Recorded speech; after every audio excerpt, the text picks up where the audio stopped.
Coming up on Duck TV News, one professor works to create equality in the field of media.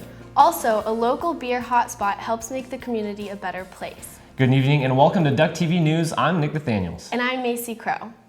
Centro Latino Americano is an organization that offers mentorship programs that seek to help at-risk Latino youth in the Eugene area. There is a large waiting list for the program, and the majority of the kids on the list are boys, some who have been waiting over a year. According to the program coordinator Ingrid Gomez, finding enough male mentors to volunteer has been challenging. Because sometimes people don't even know what a mentor is. They don't know what mentoring, how can it benefit a person, or they feel like they're not adequate enough to be a mentor. Gomez adds that at-risk kids benefit from having mentorship and stresses that the most common reason that people don't join is because they don't believe they are capable of being a mentor. If they just need someone to kind of hang out with them, have a friend, someone that they can listen to and trust.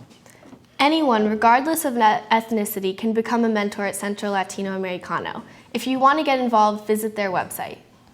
A local group is set on building Conestoga huts with the help of volunteers in the community and one family in particular.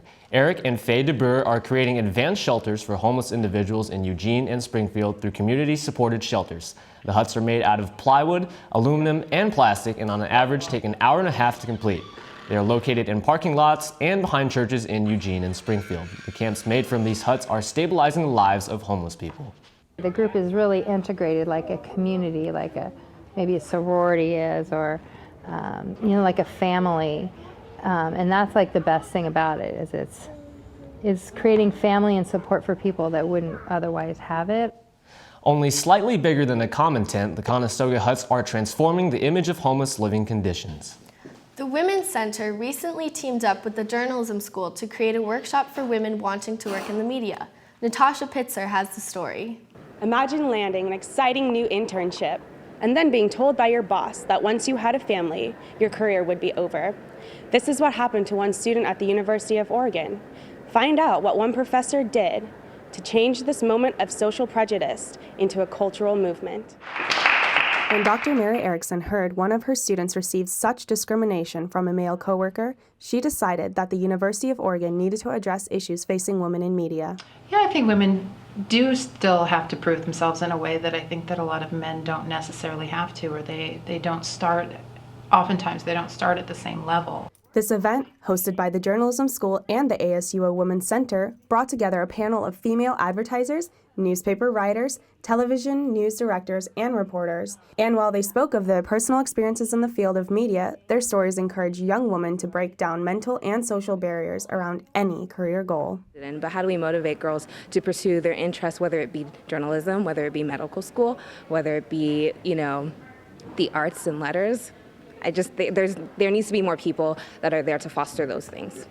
Panelists spoke of double standards still facing women who want both a career and a family. But a guest speaker, Tiffany Lipinski, news director for KATU News in Portland, said, in her newsroom, salaries are not determined by gender, but rather by levels of education and experience. And Agri, who will graduate this year, says this positive message for women is what she will remember. Seeing them be confident in who they are, that's just going to be an inspiration to me, and I hope that rubs off on me a little bit too.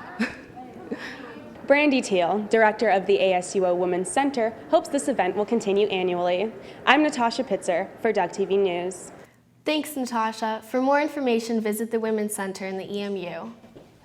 According to a recent study by the U.S. Census Bureau for Eugene and Lane County, the percentage of single women with children is at 60%, which is almost twice the national average. The category includes women who are widowed or divorced and women who are never married.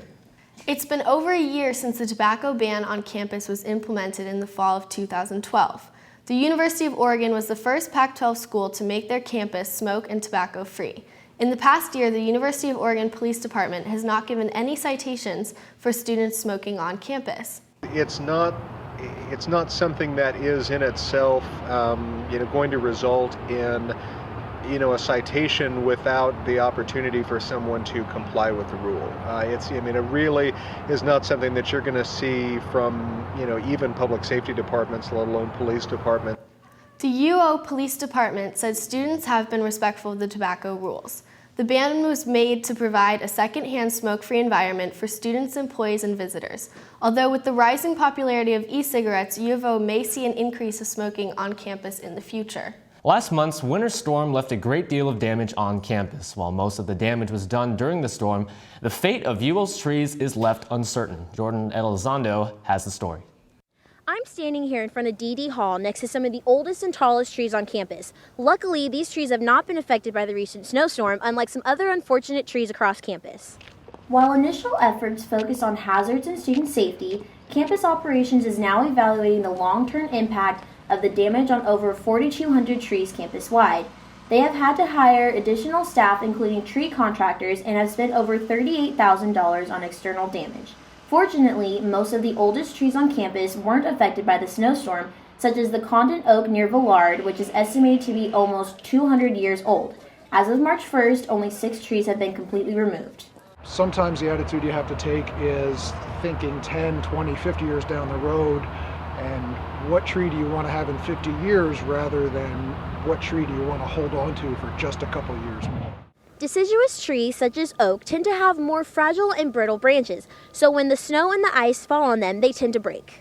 The School of Architecture and Allied Arts uses the Campus Tree Atlas as a teaching tool for their landscaping architecture program. Although the U of O is not an arboretum, it houses a unique collection of trees from around the country.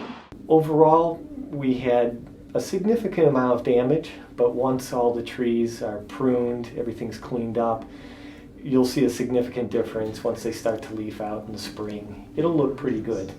Campus operations is confident that things will improve a great deal before the street fair, University Day, and commencement. Now we go to Audrey Roberts to hear our weekend forecast. Thanks, guys. Coming up on this week's forecast, we should have highs in the 50s, lows in the 40s in Eugene. While there is some rain tomorrow, be mindful using an umbrella because we could have some strong winds coming in from the southwest. Now, Corvallis has similar weather. Again, highs in the 50s, lows in the 40s. Look forward to some PM sun on Saturday. Going up I-5, Portland, again, highs 50s, low 40s, moving from rain to sun to the end of the week. Have a great weekend, everyone. Back to the studio. Thanks, Audrey. On February 25th, the federal health authorities reported a 43% drop in obesity rates in children ages 2 to 5 years old. While the main cause of the drop is not clear, health experts believe local, state, and federal anti-obesity policies have affected the decline. The age group included in the report includes only a small portion of Americans, but it is still an important step in the right direction. A local business is supporting a new project to improve the city of Eugene. Kate Zenabini has the story. The Growler Guys are bringing craft beer to the average person with their filling stations where you can sample up to 48 different types of beer on tap.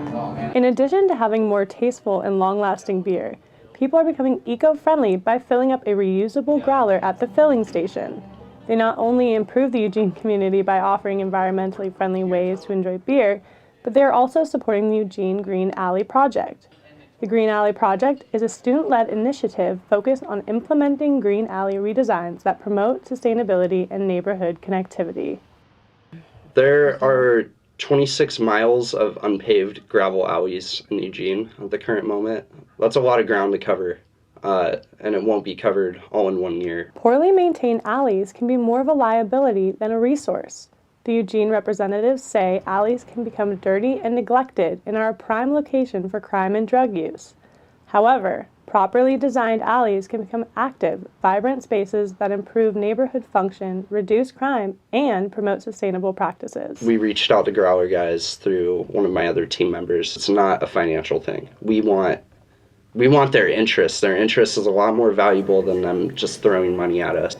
Many other local pubs are supporting the Green Alley Project as well. For Duck TV News, I'm Kate Zanabini. For more information and to learn how to support the project, visit the Eugene Green Alley Project Facebook page. And that's all we have for you tonight. Thanks for joining us. I'm Nick Nathaniels. And I'm Macy Crow. Have a great night.